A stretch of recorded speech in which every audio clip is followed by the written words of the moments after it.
In the blazing heat of Lomanta, the air shimmered like water above the cracked earth, and the people whispered one name more than the names of kings. Abdu Talako. If the sun had a rival in Africa, it was him. His name rode the wind through villages and cities alike. He was the man who built airports in deserts and turned sleepy towns into neon-lit skylines.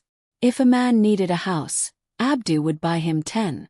If someone needed peace, Abdu would buy them silence. He was not just rich. He was power wrapped in gold, stitched into silk, and rolled out of diamond mines in private jets. And the world? Oh, the world called him the billionaire of the bush. But he hated that nickname. I am a man of progress, he would say, adjusting the black sunglasses that never left his face. There is no bush. Only land waiting for my hand. His home. A 10-story glass palace shaped like a lion's head on the cliffs of Akwasa. His staff. Robots in Agbadas. His meals. Cooked by chefs flown in daily from Paris, Tokyo, and Lagos. His shoes. Carved from crocodile leather. Blessed by priests before he wore them. Every child in school learned about his deals. Every paper carried his face. Every leader wanted his favor. And yet, with all he owned, land, oil, data satellites, islands, there was one thing that still escaped him. Legacy. Abdu wasn't young anymore. His beard, once jet black and sharp, now glimmered with silver. His eyes, hidden behind those tinted glasses, watched the world with impatience. Let them name cities after me, he muttered one morning as he walked the marbled halls of his mansion. Let them build statues. But I want something more. Something eternal. He summoned his chief of wisdom, an old professor named Kwaku, who once taught folklore at the University of Cape Town before Abdu bought the school and gave him an office inside a solid gold pyramid. I need something no man has touched, Abdu said. No idea, no invention. A treasure buried in time. Something that makes my name immortal. Professor Kwaku's eyes lit up. You mean a myth? No, Abdu said, sipping from a coconut dipped in honey and served in a chalice. I mean the truth behind a myth. Bring me the oldest one you know. Kwaku bowed. And that's when the story of Ngoma came to him. The mountain that refused. Ngoma stood in the heart of ancient land, older than kings, older than rain. The locals called it the mountain that hears. It was said to listen to prayers and judge them. No machinery had ever been able to dig into it. No drones returned from its top. Planes flying over it lost signal, and those who dared climb returned silent. Some never returned at all. Elders claimed the mountain chose who saw its secrets. Legend said deep inside it something pulsed. A heartbeat not made of blood or stone. A voice that whispered to those who truly listened, not with ears but with humility. Professor Kwaku told Abdu all of this. And the billionaire laughed. Perfect, he said. Book the chopper. Arrival. Days later, Abdu stood beneath the shadow of Ngoma, dressed in a pearl-white agbada with gold embroidery shaped like thunderbolts. His jet-black loafers sunk slightly into the soft, untouched earth. Around him, villagers watched in silence, their hands shading their eyes. A young girl tugged on her grandmother's wrapper. Nanny, who is he? The old woman squinted. A man who thinks the mountain will bow. Abdu snapped his fingers. His assistants rushed forward. One opened a titanium suitcase packed with fresh dollars, another held out contracts, and a third offered a small drone. I'm not here for games, Abdu announced to the villagers. I am here to build. I will make this mountain a destination. A legend, sold. A silence heavier than thunder followed. Then, from the edge of the crowd, a voice spoke. You cannot buy what listens. Everyone turned. It was Mama Jalea, the oldest woman in the region, her back curved like the crescent moon, her face a map of wisdom. She leaned on a walking stick carved with animal shapes. The mountain hears, she said, but it does not answer greed. Abdu tilted his head. Old woman, I will give you 20 million naira just to step aside. She smiled. I'd rather listen to the trees than to you. The villagers chuckled. And that was the first time in decades anyone had laughed at Abdu Talako. His smile faded. He turned to his assistant. Begin the operation. The first climb. The drone flew up, scanning the mountain. Static. No signal. Second drone, nothing. Abdu stared, jaw tightening. He started the climb himself. Behind him, porters carried crates of gadgets. Sensors, scanners, metal detectors, drones, gold sampling machines. A documentary crew filmed every step. Hours passed. Birds circled overhead. The deeper they went, the quieter it became. By nightfall they reached a ledge. And that's when the wind started to whisper. Whispers in the wind. It wasn't just wind. It was syllables. Words. A voice, not loud but felt in the bones. And it said, "You do not listen. You only speak."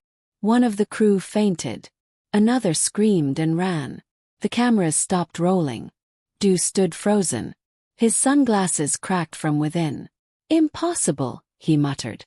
But the mountain had only begun. Abdu Talako had never known fear. Not on the stock exchange, not in war-torn countries where he made deals under gunfire, not even when a lion once strolled through his safari villa. But now, standing beneath the great throat of Mngoma, with his breath visible in the warm air, he felt a strange pulse inside him. It wasn't panic. It was something older. His voice echoed, though he hadn't spoken. His feet, clad in custom shoes, felt the mountain's bones shift beneath them.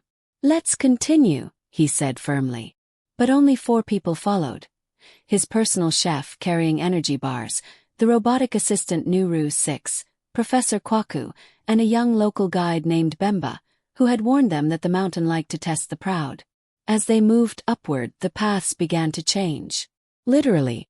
Behind them, the trail dissolved into mist. Trees rearranged. Rocks grew where none had been. NeuroXS sensors spun wildly. Terrain recalibration detected. Warning. Logical impossibility. Abdu scoffed. There's no such thing. Reset your map. But Bemba, barefoot, stopped walking. Sir, he said quietly, we've entered the whispering spine. This is where the mountain decides if it wants you here. Abdu waved dismissively. Mountains don't decide. But they did. And it was about to begin. Test of vision. The air shimmered like heat haze. For a moment, the sky above turned purple, and the earth below became glassy black. Abdu blinked. He stood alone. No chef. No robot. No guide. No professor. Just silence. He reached for his comlink. Static. Bemba. Kwaku. Nothing. Then the sky flickered again, and in front of him stood a younger version of himself, dressed in rags, barefoot, holding a mango and staring with sharp eyes. Who are you? Abdu asked. You before you were rich, the boy answered. When you listened. Listened to what? The boy pointed to Abdu's chest. To this. You used to ask the wind questions. I ask questions with my money now. And the wind doesn't answer money. Then the mountain spoke, not in sound but in pressure, emotion, vibration. If you do not remember yourself, you cannot see truth. Abdu staggered as visions swarmed him. A childhood hut, where his mother told him the mountain was alive. His father's voice saying, "Son, don't forget where your shadow was born." His first business deal. A lie wrapped in silk. Tears welled, but Abdu clenched his jaw. I am not weak. The boy disappeared. The world returned. He was not alone. The professor's real name. Professor Kwaku was humming when Abdu found him again. Kwaku, Abdu said. This mountain. It shows things. Kwaku nodded. That is its way. But you knew. I suspected. Abdu sat beside him, unusually quiet. You never told me your full name, he said. The professor smiled. Kwaku Jayasai Anakai. Abdu raised an eyebrow. Anakai. As in. Yes. Descendant of Okomfo Anakai, the priest who summoned swords from the sky. Abdu stared. Why work for me? Because your money reaches ears that tradition can't. Abdu leaned back, looking at the swirling clouds around them. I'm starting to think money has limits. Quokka laughed. Now you are learning. Nures's failure. They moved on, deeper into the mountain's belly. The air thickened, smelling of iron and honey. Strange vines glowed faintly underfoot. Suddenly, Nuru 6 stumbled and collapsed. Sparks flew. What happened? Du asked. Kwaku inspected the robot. Its circuits were overwhelmed by emotion. Robots don't have feelings. Kwaku showed him the internal memory log. Video played. It was Abdu's mother, rocking a baby and singing an old lullaby. The robot had tapped into the mountain's memories. Somehow, the mountain had recorded hearts. I don't understand, Abdu whispered. You don't have to, Kwaku said. You only have to feel. Abdu looked at Nuru 6, motionless. He left it behind. A song in the rocks. That night they slept in a cave. The walls pulsed with glowing etchings. Ancient dancing figures, stars, animals, a large eye watching them all. Bemba the guide spoke up. My grandmother says this mountain watches dreamers. Abdu asked. Does it punish them? No. It teaches them. He handed Abdu a carved flute. Play this. No one hears the mountain without music. I don't play. Try. Abdu blew into it. Awkward squeaky notes. Then a melody formed. Slow, curious. The etchings on the walls moved. Not like animation but like waking memories. They showed a village that once lived on the peak. People who spoke to trees, who danced to ask for rain, who never shouted. Only whispered. Abdu watched wide-eyed. And for the first time in decades, he was not in control. In the mountain's heart. By the 5th day they reached the summit. Or so they thought. There, in the middle of a perfectly flat rock, stood a single baobab tree. No wind. No animals. Just the tree. Abdu approached. A voice spoke. Not from the tree but through it. Why are you here, man who buys? He froze. I seek a secret. Then leave what cannot enter. He dropped his drone remote. More. He removed his sunglasses. More. He opened his bag and pulled out nothing. It was empty. Even his money was gone. The mountain had stripped it. Who are you when there's nothing left to buy? Du knelt. I don't know. And the tree bloomed with golden flowers. Return. When they returned, the villagers gasped. Not because Abdu survived, but because he came back smiling. Truly smiling. Like a man who had been unwrapped. He walked up to Mama Jalea and bowed. You were right. She patted his head. You listened. That's all the mountain ever asks. When Abdu Talako returned from the summit of Mtngoma, his steps were slower, not from exhaustion, but from understanding. He had touched something that didn't have a price tag, something that answered silence with truth. The villagers noticed it right away. No entourage, no cameras, no hover drones, just a billionaire. Walking like a student again. The gathering beneath the tree. Mama Jalea summoned the elders. They met under the flame tree, where the roots formed a circle like braided fingers.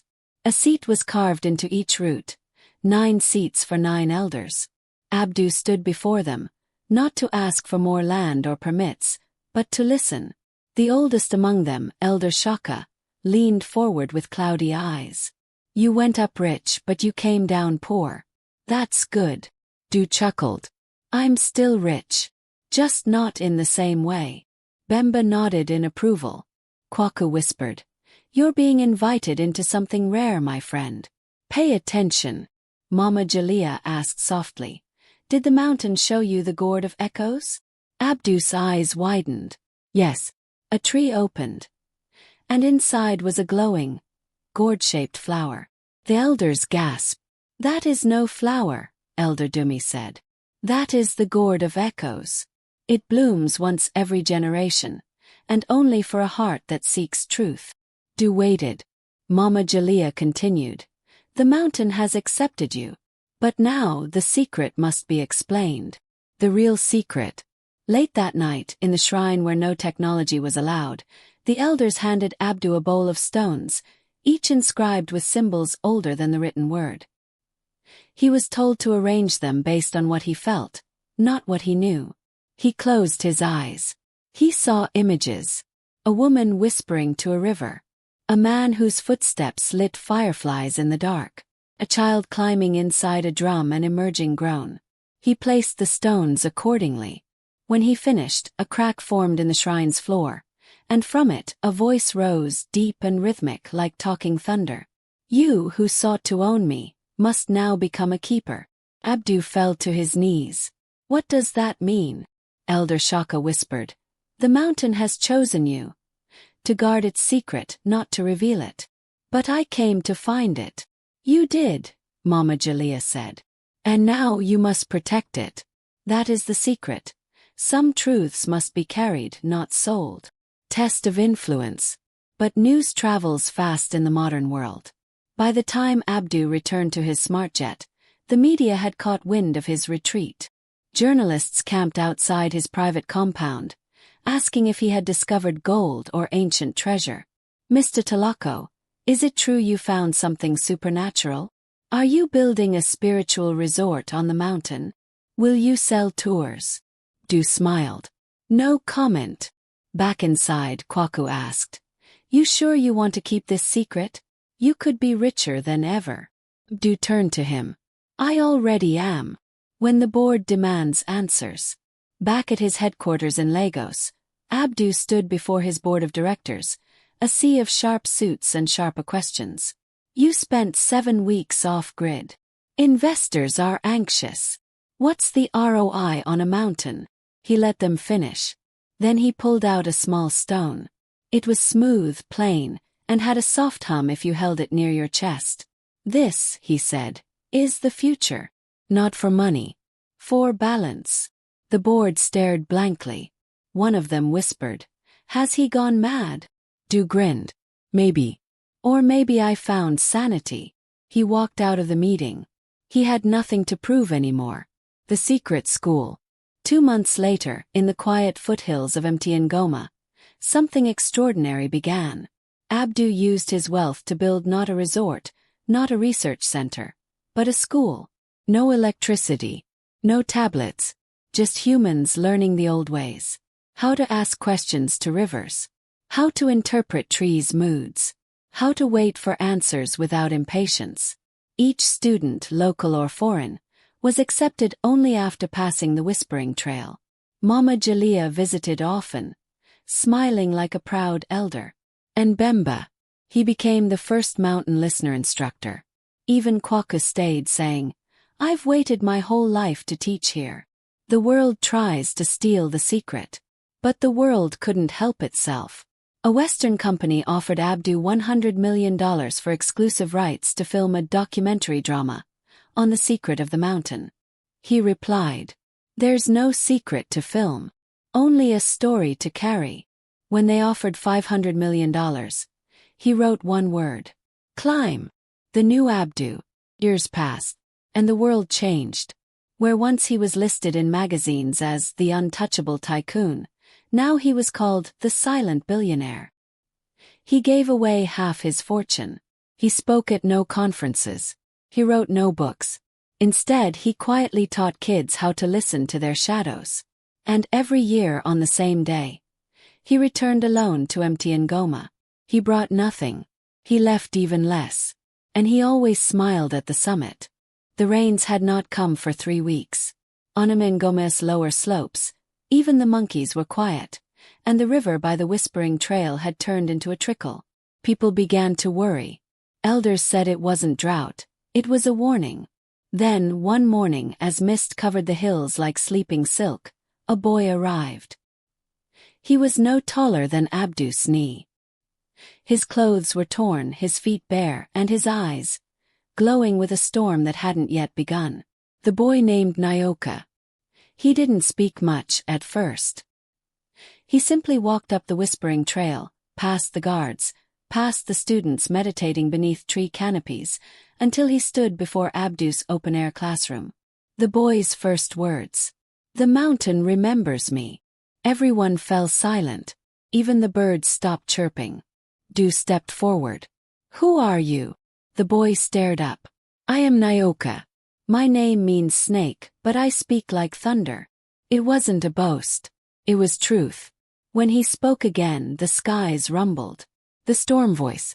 That night, around the fire, Mama Jalea joined the camp. Her usually calm face had a wrinkle of concern. "I've heard of one like him," she said. "A child born on the day lightning kissed a tree. A child who didn't cry at birth, but roared." Bemba nodded slowly. "He climbed the whispering trail with ease." Kwaku leaned in. "I watched him walk past the trail markers. He didn't read them, he felt them." Abdu sat quietly, watching Nyoka eat a piece of yam, eyes never blinking. "The mountains sent him," he finally said. "But for what?" "The forgotten ceremony." The next morning Nyoka led them. Yes, led them, deeper into the forest, to a place even Abdu hadn't been.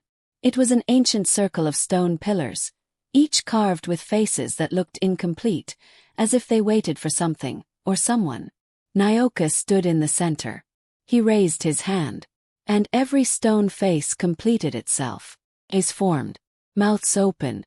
A low chant echoed through the ground. Mama Jalea gasped. "This is the Circle of Echoes. A ceremony was meant to be held here every 50 years. But we forgot." Nyoka whispered. "The mountain didn't." A shadow in the valley. Just as the ceremony stirred old magic back to life, a drone flew overhead. A foreign symbol gleamed on its side. Geocorp. Terrain, data, ownership. Abdu's stomach sank. He recognized that name. It was the same company that offered $500 million to film on the mountain. "They're not here to film," Kwaku growled. "They're here to map and steal." The elders quickly gathered. "They must not find the shrine," Bemba said. "If they scan it with tech, the mountain's balance could break," Mama Jalea finished. Du nodded. "Then we protect it. The boy, the billionaire, and the barrier." Nyoka led them to the whispering tree, the tree that had once opened for Abdu and revealed the gourd of echoes. This time it opened without needing touch. Inside was a small sphere of light, pulsing like a heartbeat. "What is it?" Du asked. Nyoka said. "It's not a weapon. It's a memory. A piece of the mountain's first silence." The elders bowed. Nyoka lifted it, and the air around him shimmered. The winds turned sharp. Clouds spun, and every bird took flight. "This is the barrier," Nyoka said. "But it needs one who knows truth, and one who remembers pain." He looked at Abdu. "You are the truth. I am the pain." The rising storm. Geocorp's drones began to multiply. From their hidden base in the next valley, they had sent teams in. Soldiers with silent boots, scanners disguised as beetles, and portable labs to test soil for resource viability. They didn't believe in secrets, only data. But they didn't count on a mountain that had a heartbeat. And they didn't count on Nyoka. When he stepped into the wind and lifted the memory sphere, the sky cracked. Lightning forked across the valley, and landed around the hidden base like a ring. The Geocorp team froze. All scanners failed. Electronics fried. Lenses cracked. Their base commander, a man named Haverdro, screamed into his broken radio. "What is this? Who is doing this?" Somewhere above, a boy named Nyoka simply said, "The mountain is awake." A billionaire's true role. Back at the school, as the skies calmed and silence returned, Abdu looked at his students, eyes wide, hearts pounding. "You see now," he said, "this isn't a school of myths. It's a school of memory." Nyoka walked beside him, barefoot and calm. Abdu asked, "Will you stay?" Nyoka nodded. "I am not a guest. I'm a part of the mountain." Then he paused. "But there is one more echo. A danger that hasn't spoken yet." Du frowned. "Worse than Geocorp." Nyoka whispered, "Yes. They come not with scanners, but with beliefs. The days of silence had passed, but the mountain was far from quiet. Abdu could feel the tension in the air. It wasn't the calm before a storm, but rather the pause before a revolution. There were whispers in the village, murmurs through the schools and from the highlands, rumblings from the cult. Yes, the cult had arrived. They called themselves the Guardians of the Voice. The arrival of the Guardians. At dawn, a group of strange figures appeared on the outskirts of the mountain village. They wore long robes of pure white, their faces veiled in delicate cloth, revealing only their eyes. Eyes that seemed to glow not with light, but with a knowledge only the earth could give. Mama Jalea watched them from her porch, her expression unreadable. She had known this day would come. "They have heard the voice," she said. Kwaku spat into the ground. "And they're here to claim it." The leader of the group, a woman with sharp eyes and silver-streaked hair, approached Abdu. She introduced herself simply as Ife, and her voice was soft, like the first touch of wind after a storm. "We come to serve the mountain," she said, bowing deeply. "We seek the true keeper of its voice." Abdu raised an eyebrow. "And you think that's me?" Ife's smile was full of secrets. "The voice doesn't choose the worthy. It chooses those who listen." The offer of protection. In the following days, Ife and her guardians set up camp near the edge of the mountain's sacred grounds. They didn't speak much, but their presence was undeniable.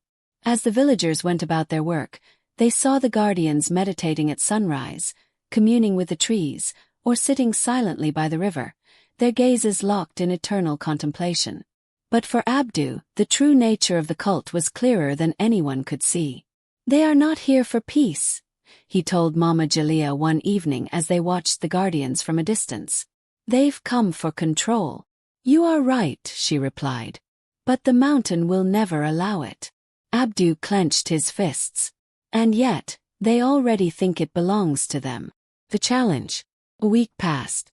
During that time, Abdu continued to teach his students. Nyoka had become both a mentor and a mystery, guiding the children through lessons of the earth, sky, and everything between.